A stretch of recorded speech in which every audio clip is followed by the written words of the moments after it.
열왕기하 25장 18절에서 마지막 30절까지 말씀 한 절씩 교독합니다. 시위대장이 대제사장 스라야와 부제사장 스바냐와 성전 문지기 세 사람을 사로잡고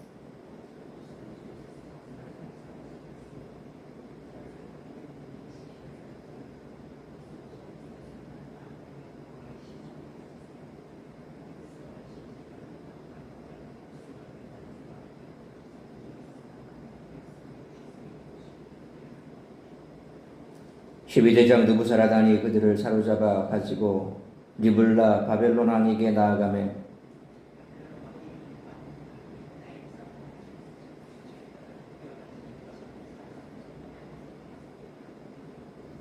유다 땅에 머물러 있는 백성은 곧 바벨론 왕 느부갓네살이 남긴 자라.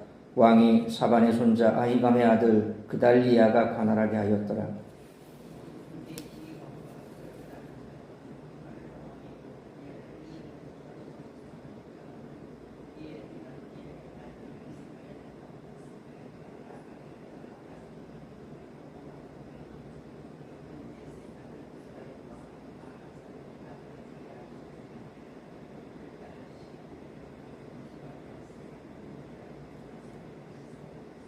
그달리아가 그들과 그를 따르는 군사들에게 맹세하여 이르되 너희는 갈대아인을 섬기기를 두려워하지 말고 이 땅에 살며 바벨론 왕을 섬기라. 그리하면 너희가 평안하리라 하니라.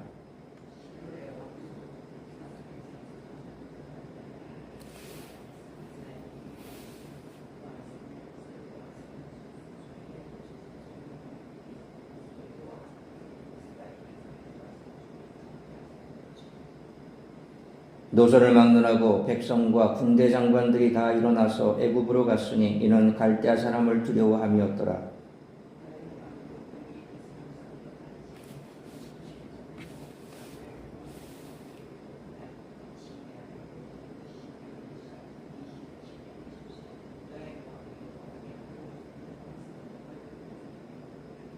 그에게 좋게 말하고 그의 지위를 바벨론에 그와 함께 있는 모든 왕의 지위보다 높이고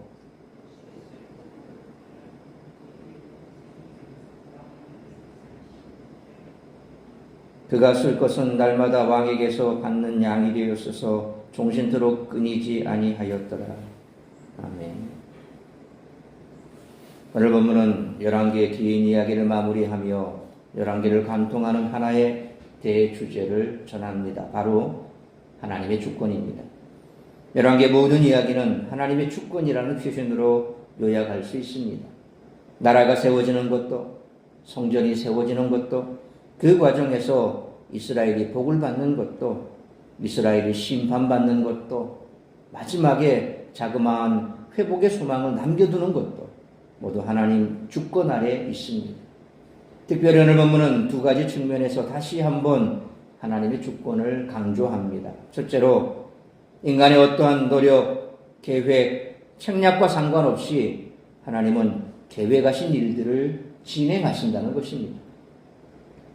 유다의 많은 이들이 포로로 끌려갔고 땅은 황폐해졌습니다.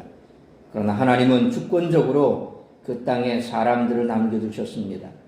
열왕기 저자는 24장부터 25장에 걸쳐 남은 자들이 있다는 사실을 반복적으로 전합니다. 그들 중 일부는 바벨론에 대항합니다. 그러나 성공하지 못합니다. 왜냐하면 하나님의 뜻이 아니기 때문입니다. 따라서 이것도 하나님 주권 아래 있는 것입니다. 이는 무엇을 말하는 것일까요? 우리들의 삶은 하나님의 뜻 안에 있다는 것입니다. 그래서 언제까지 이 정치적인 혼란이 계속될까 저도 참 많이 답답하고 모든 국민들이 답답할 것입니다. 그러나 우리가 할 것은 이 답답한 상황 속에서 바깥으로 뛰쳐나가서 목소리 외치고 어쩌고 저쩌고 하는 것이 아니라 믿는 사람들은 하나님 앞에 기도하는 것입니다. 모든 것은 하나님의 뜻에 달려 있습니다. 그 결과에 대해서 우리가 왈가왈부할 수 없는 것은 성경을 통해서 계속해서 말씀하시는 것은 온 땅의 주권은 하나님께 있다는 것입니다.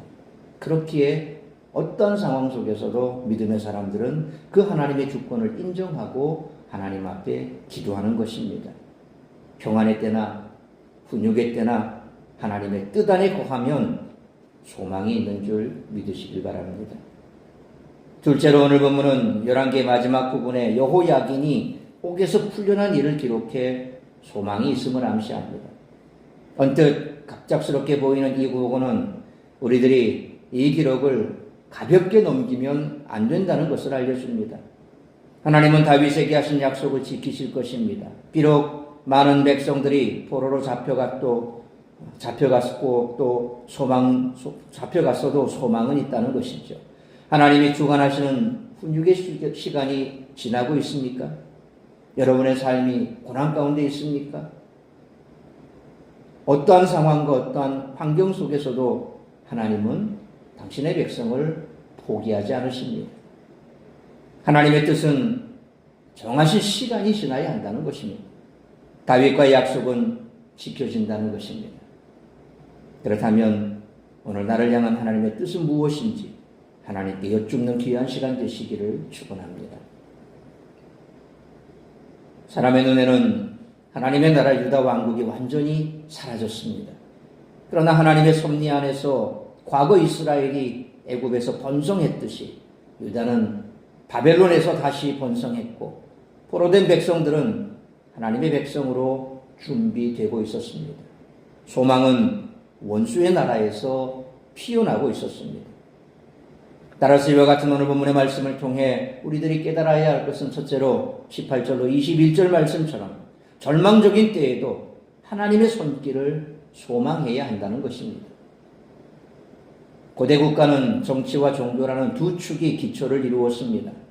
그런데 하나님은 유다를 심판하시면서 이 양쪽을 모두 멸절해 버리셨습니다. 우선 18절 말씀처럼 대제사장과 부제사장, 성전 문지기로 상징되는 종교 지도자들이 붙잡히고 19절 말씀처럼 군사를 거느린 내시, 왕의 시종, 백성을 징집하는 서기관, 성 안에 남아있던 백성들, 곧 정치의 축을 담당하던 자들이 붙잡혔습니다. 이들은 모두 20절로 21절 말씀처럼 하맛 땅 리블라에 있었던 바벨론 왕 앞에 끌려갔고 그곳에서 모두 처형당했습니다.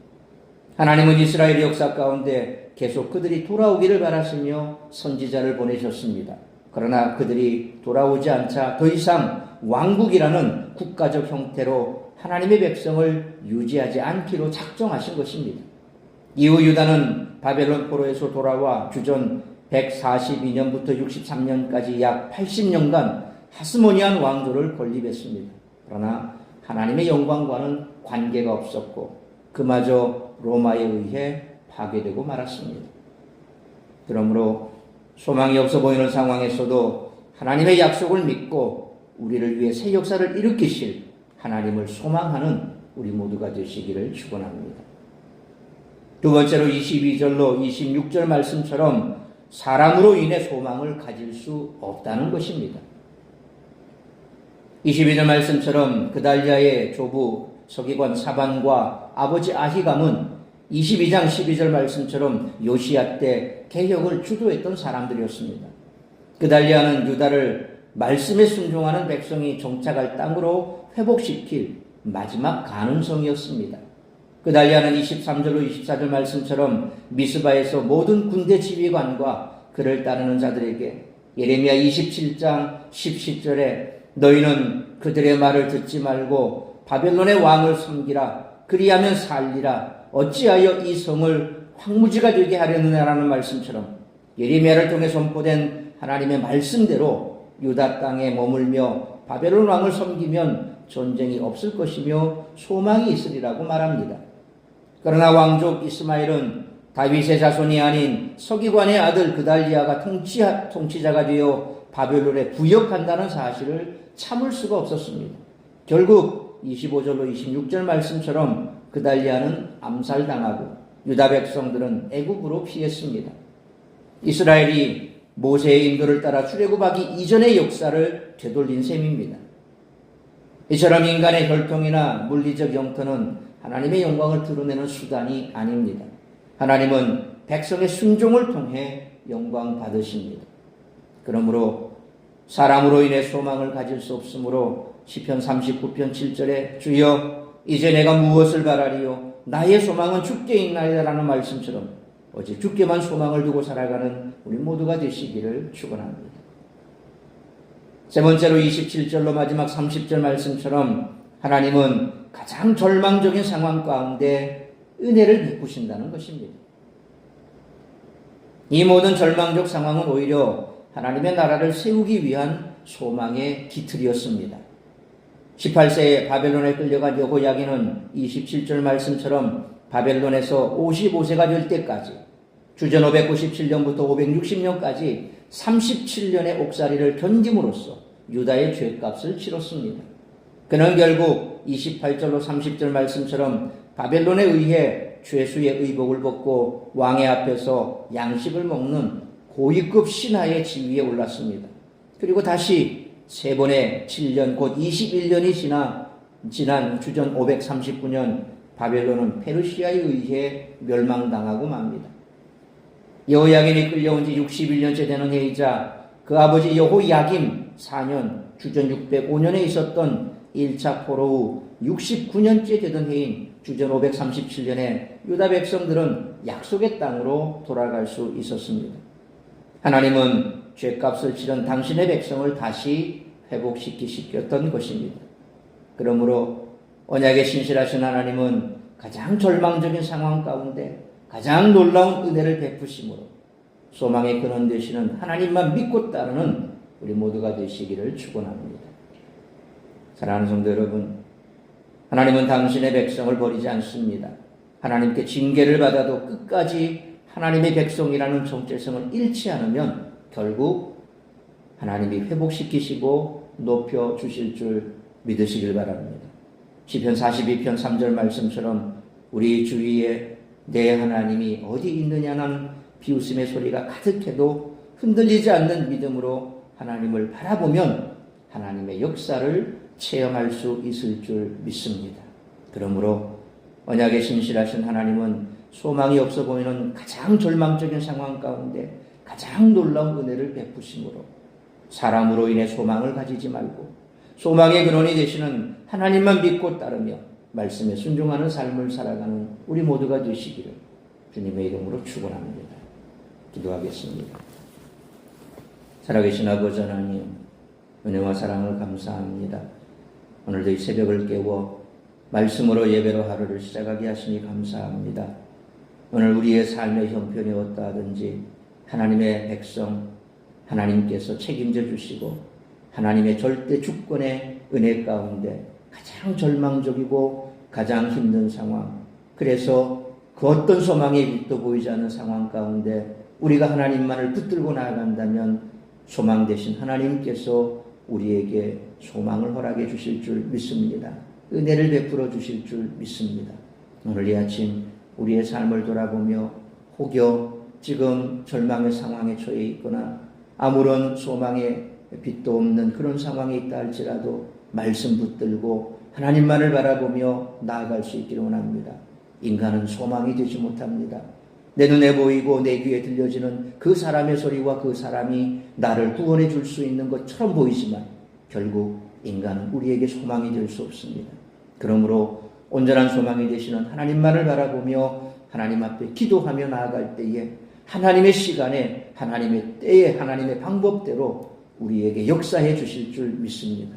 오늘 이 한날도 그런 하나님을 소망하며 하나님만을 바라보며 나아가며 우리의 삶이 말씀에 순종하며 하나님께서 주시는 이 땅의 삶, 하나님께서 우리에게 허락하신 그 사명 감당할 때에 하나님께서 우리를 하나님의 뜻대로 인도해 주실 줄 믿습니다. 오늘도 나를 통하여 이루고자 하는 그 뜻을 이루어드리는 복된 한 날의 삶을 살아가는 우리 모든 성도들이 되게 할 수 있도록 주께서 성령으로 충만케 하여 주옵시고 이 나라의 민족 주님 손에 올려드립니다. 주님께서 원하시는 뜻이 있고 그 뜻을 이루어 주실 줄 믿습니다. 그 뜻대로 오늘도 우리의 삶을 하나님의 자녀들의 삶을 붙들어 주시고 인도해 주시기를 간절히 빌고 소원하오며 이 모든 말씀 우리 구주 예수 그리스도의 이름으로 기도하옵나이다. 아멘.